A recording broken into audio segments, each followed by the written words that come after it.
সেন এবং উপস্থিত সকল অভ্যাগত ও ব্যক্তিবর্গকে যথাযোগ্য স্থানে মর্যাদা জ্ঞাপন করে আমি কিছু বলছি।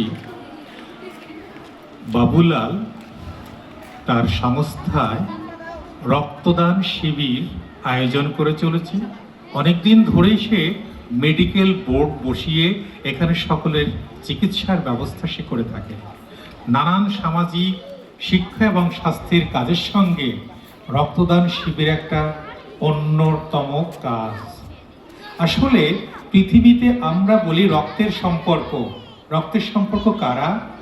আমাদের বাবা মায়ের সাথে সম্পর্কিত ভাই বোন যারা, তাদেরকেই আমরা রক্তের সম্পর্কের কথা বলি, কিন্তু বাস্তবে তা নয়।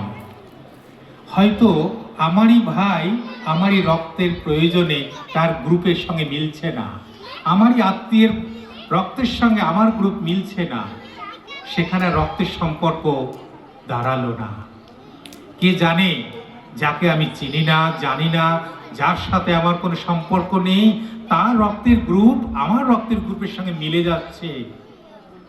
এটা একটা বিধাতার অসাধারণ সৃষ্টি যে আমার অজান্তেই আমার রক্তের সম্পর্কে পৃথিবীতে অবস্থান করছে যাদের সঙ্গে জীবন মরণের মুখোমুখি দাঁড়িয়ে যখন রক্ত ছাড়ার কিছু প্রয়োজন নেই, তখন সেই আমাকে রক্তের সম্পর্কে বন্ধন দিয়ে রক্ত দিয়ে সে বাঁচাতে পারে।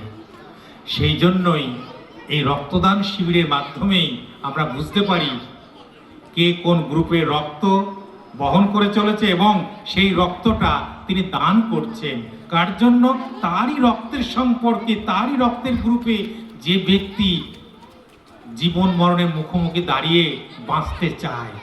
একটু এক ফোঁটা রক্ত হলেই সে তার সমস্ত শরীর আবার প্রাণস্পন্দন দিয়ে সজাগ হয়ে জগতে কাজকর্ম করতে পারবে।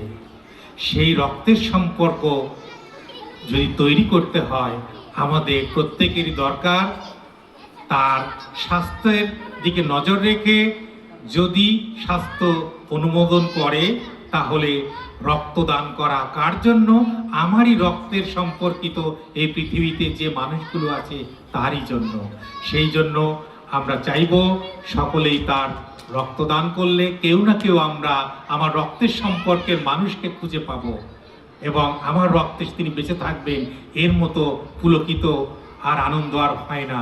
কারণ আমার রক্ত শরীরে বেশি দিন বেঁচে থাকে না, সে তো কিছুকাল বাদে বাদে তার কোষগুলো বা সেলগুলো মারা যায়, নতুন রক্তের জন্ম দিতে হয়।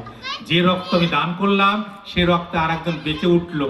যে রক্ত আমার শরীরে একসময় নিজে নিজেই মরে যেত, তার কোনো মূল্য ছিল না, সেই মূল্যহীন রক্তই মূল্যবান জীবন দান করতে পারে। সুতরাং রক্তদান করার জন্য সকলকে যেমন আহ্বান করছি, এবং আমাদের সচেতন হওয়া উচিত যে আমাদের রক্তদান এবং রক্ত গ্রহণ দুটোই আমাদের জীবনে প্রয়োজন। নমস্কার।